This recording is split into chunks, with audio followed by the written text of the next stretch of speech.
Hello and welcome to the Alliouagana Festival of the Word from Montserrat. My name is Nerissa Golden, author and CEO of Goldenmedia, and we are proud to be the producers of this year's online festival. Over the next 3 days, we have interviews with authors from around the Caribbean sharing their new books with us.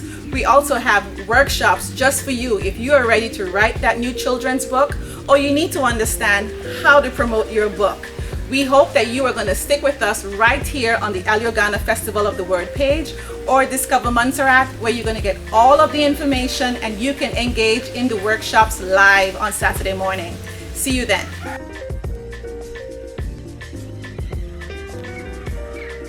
We are so fortunate that technology allows us to deliver the 2020 Alliouagana Festival of the World.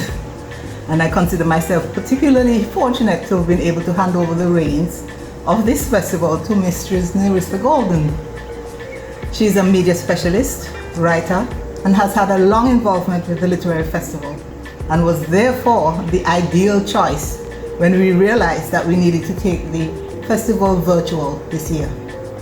She chose the theme Words and Art in Activism in response to what we see happening around the world, and she has developed what I regard as an exciting program for 2020. Who would have thought that the pandemic would have offered such a wonderful opportunity? As chair of the steering committee behind the annual festival, which started in 2009, it was always a pleasure to welcome award-winning authors, presenters, participants, and the audience to a festival which was originally intended to attract visitors to the island. Our website, AFWLITFEST.ms, documents each year's theme, authors, patrons, sponsors, and activities planned around a festival that is now very much a community effort. For example, the Ministry of Education has been planning its Reading Week to coincide with the Literary Festival. The Montserrat Volcano Observatory has collaborated in a number of ways, including its creative writing prize-giving ceremony on the festival program. It includes the creative writing prize-giving ceremony on the festival program, and for last year's festival unveiled the Disaster Pass exhibition, which was the result of an even wider collaboration. The Montserrat Community College has for several years delivered Word Up, the spoken word component of the literary festival, and we have seen this grow with the involvement of staff and students. The idea for Literary Festival for Montserrat grew after I had the privilege of experiencing the Calabash Literary Festival in Jamaica in 2004 and 2005.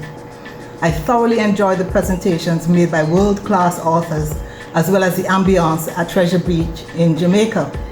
But coming as I did from an island that depends heavily on tourism revenue, I was astounded at income-generating opportunities that the festival provided for those offering accommodation, art and craft, food, and books for sale. I wanted to see something similar for Montserrat, and said as much to Kwame Dawes and Colin Channa, two of the organizers of the Calabash Literary Festival.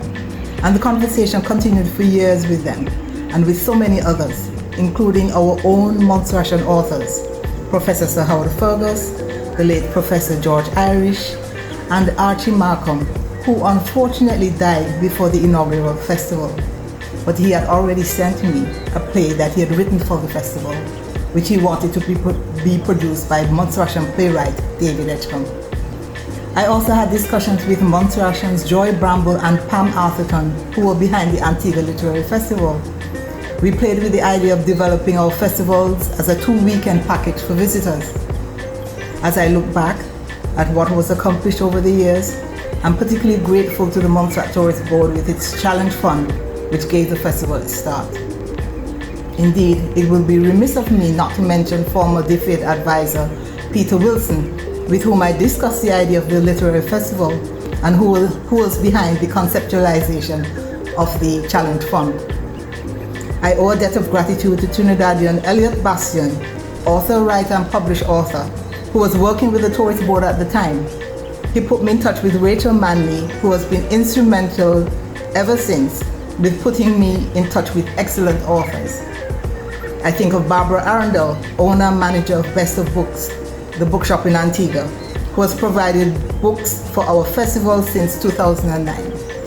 Thanks to Barbara, HarperCollins has sponsored reading and spelling competitions for children. These take place during the festival, and the publisher provides books for participating children and for their schools. In 2014, when the Birth Award for Caribbean Literature was introduced by the Canadian Organization for Development Through Education, CODE, the inaugural winner, Miss Aziko Simba Gegele, not only participated in our festival that year, sponsored by CODE, but she initiated the partnership between our festival and CODE, which saw more than $45,000 worth of books with Caribbean content getting into the hands of children on the island over a 5-year period. There are so many persons to thank. I think of my friend Catherine Duncan in Trinidad, who has so often volunteered her graphic artist skills for the festival. The many individuals and businesses here in Montserrat and the many Montserratians overseas who raise funds for the festival or support the fundraising efforts by paying for advertising space in the souvenir booklet. I'm grateful for the support provided by my co-editors of this booklet. The first year was Dr. Roy Lee, and since then, Dr. Jean Hanscom. The government, who provides an annual subvention, I'm grateful to them. My cousin Mary Glavesevich, who has gone even further to provide bursaries for students at the UWI Open Campus. So many persons to thank. The steering committee that has worked with me for 11 years tirelessly, I'm grateful to them. We have been truly blessed, and the blessings will continue. Best wishes for a successful festival. Thank you, Nerissa, for taking over the reins.